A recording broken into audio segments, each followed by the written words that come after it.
When you think about aerospace engineering, aircrafts or rockets often seem to come to mind. By definition, aerospace engineering deals with the science of flying, be it a rocket, aircraft, satellite, or a missile. Aerospace engineers get briefly divided into aeronautical, which means flight in the air, and astronautical, which means flight in space. Aerospace engineers design, study, test, and manufacture flying vehicles. To become an aerospace engineer, the person must have preliminary knowledge of maths and physics, because in flight you deal with a lot of forces. In a university-level aerospace engineering course, the students have to study basic subjects like strength of material, which is concerned with stresses and material sciences, fluid dynamics, which directly relates to aerodynamics, which is the study of behavior of fluids on control surfaces, astrodynamics, which is the study of orbital mechanics needed for spacecrafts, and engineering mechanics, which is concerned with forces acting on a body. Along with this, you have maths and physics, of course. Besides this, the students can choose various electives like robotics, software, risk and reliability, flight structures. Typically, any aerospace engineer must possess skills like quick problem solving, creative out-of-the-box thinking, attention to detail, and very strong written and verbal communication skills. An aerospace engineer can generally seek out employment opportunities in aircraft and spacecraft manufacturing companies. Here, they can play various different roles, like that of a designer, which is an engineer that uses computer-aided design or CAD software like SolidWorks and AutoCAD to develop 3D models of the components. An equipment testing engineer who is a lab engineer that ensures that the components are capable of bearing various loads and stresses. A drafter, a technician, or an aerospace engineer can also be picked up for research and development. Aerospace engineers often branch out into various departments, like structures. The structural department is responsible for stress and strain calculations to ensure that the component and the material itself is capable of bearing the different loads and strains that will act on the component. The propulsion department. An engineer in the propulsion department is often responsible for designing or testing of the propulsion system of the vehicle, which is generally an engine. Other departments are manufacturing and production as well as supply chain management that can pick up the aerospace engineer. Jobs are available in national space agencies as well as some private aerospace companies. Other than this, aero engineers can also get into the armed forces, civil services, or universities. There is often a misconception between an aerospace engineer and an aeronautical engineer. So, what is the difference between aerospace and aeronautical? Well, if you look back at the origin of the word itself, there's another word that comes into picture called astronautical. The word aeronautical translates to study of flight confined in the atmosphere of the Earth. The word astronautical translates to study of flight beyond the confinement of the Earth's atmosphere. However, the word aerospace can be considered as a broader view of the study of both aeronautics and astronautics. An aerospace engineer can deal with both the atmosphere and the space that lies above it. In conclusion, an aerospace engineer can work on any flying system, be it within the atmosphere or beyond it. As an aerospace engineer, you live and breathe in the sky. All the work that you do ultimately results in flight, which makes it sound harder, but it is definitely worth it. It is said that flight is hard, be it an A380 carrying 853 passengers some 38,000 feet above the ground, or launching a 2,000-ton rocket under controlled explosion, putting a payload in Earth orbit and returning the stage back to the ground. All of this is happening today thanks to the brilliance of aerospace engineers. Behind every aircraft, jet engine, spacecraft, or satellite, you have a dedicated team of aerospace engineers that use their knowledge to push the limit of the sky.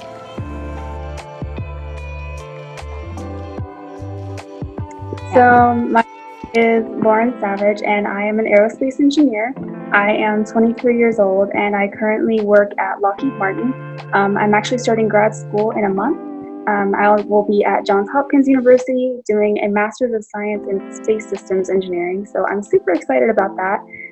It's my dream to eventually work on the space side of the industry, but right now I'm doing really cool stuff on the aircraft side of the industry, so trying to learn a little bit of both, and I'm really happy to be doing this. So aerospace engineers are really cool in that we get to work on vehicles that are in the sea, on land, in the air, and even in space. So, as you know, rockets are done by aerospace engineers primarily. Also like spacecraft, rovers, orbiters, but then we also do anything that flies in the air, like helicopters and airplanes. We can also work with cars, which is one thing that a lot of people don't know. A lot of the times, car industries will pull in aerospace engineers to do aerodynamic analysis on designs. And we can also work with submarines and ships in the ocean. So there's a huge variety and a lot of places to work as an aerospace engineer. Yeah, so astronomers tend to use telescopes to look at data of what's in the universe. So it's more like a space science. Aerospace engineers use the science that we have, physics, stuff like that, to engineer vehicles for exploration. Not just vehicles, but also like spacesuits, or maybe like different parts that you would need to complete a mission. Sometimes even overall mission planning, but astronomy is more of like the science of what's in space versus the mission of getting there, if that makes sense. Yeah, so aeronautics only work with aircraft. So you'll see the term aerospace engineer, which is basically a combination of someone who works on aircraft and spacecraft. We also have what's called an astronautical engineer, and they only work on spacecraft. So aerospace is kind of a combination between air and space. So it's the more versatile one. So it's a much more broader field. It is, yes, much more broad.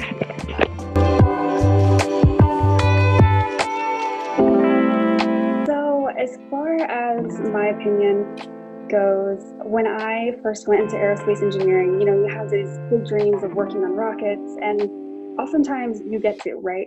But when you get down to the day-to-day work of an aerospace engineer, you aren't just necessarily working on the big picture rocket all day long. You'll have a specific job where maybe you're doing propulsion analysis or structural analysis, and there's a lot of little pieces to the puzzle that everybody has to come together and be part of before you can see this rocket fly, right? So sometimes people forget the journey that it takes to get there, and I know, like myself, I always was like, yes, just like rockets, just put me in space already.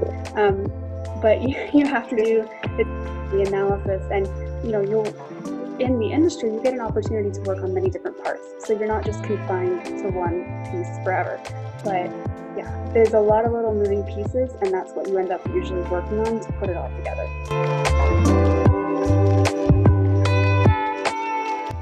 Yeah, so it would be really helpful if you take like as many math and physics classes as you possibly can. Even if you get college credit for it, that's great, because then that means you'll move faster in the university level. But also, even if you don't, it's good to have the exposure early and to develop those critical thinking skills early.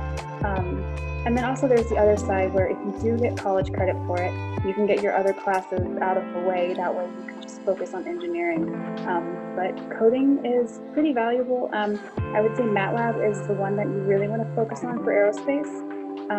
And also just an understanding of aerodynamics and aeronautics. If you can just get a brief intro to physics, I would say, that would be very helpful.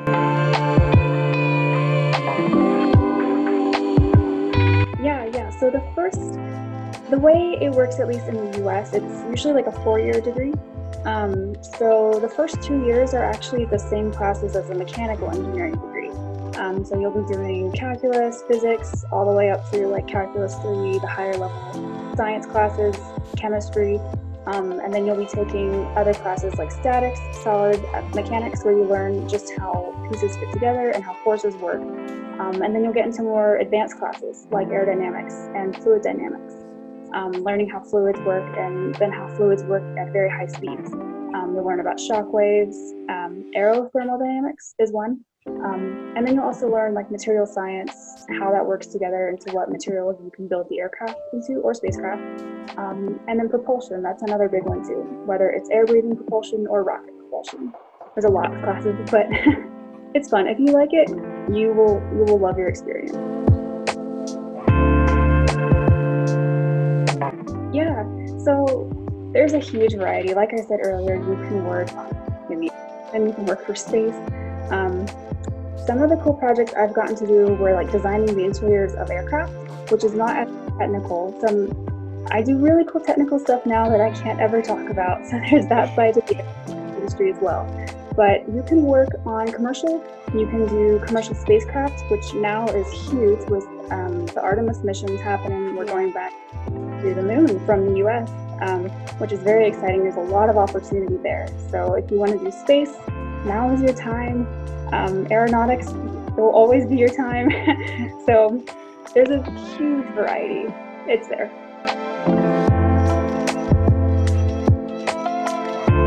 Yeah, so a lot of the times aerospace engineers will end up getting the same jobs as mechanical engineers. The main distinction that would require an aerospace engineer to be in that job would be if it was like propulsion or aerodynamics. But a lot of the time when you get your degree, you end up working in analysis. Sometimes you'll work in design, but a lot of the time you'll be sent to a specific department. So maybe you'll be in the propulsion department, or you'll be in the structures department, or materials, or maybe a laboratory if you do research and development. So it kind of depends on what your interests are based in university, what classes you enjoyed. You can really end up working into those and making a career out of it.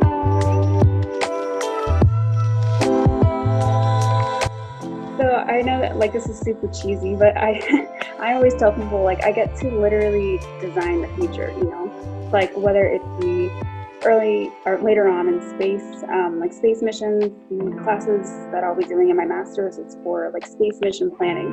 So I'll get to be like leading those missions, and even the work that I do now, it's, you know, all for future development. So, you know, I can get on a plane and look at the way things work and just be like, wow, what's it going to be like in 20 years? You know, what's it going to be like in 50 years? And to actually get to be part of that is really, really cool. Again, that brings us to the end of the interview. Thank you so much for agreeing to do this, for being a part of our series on YouTube. Yeah. Thank you so much for having me.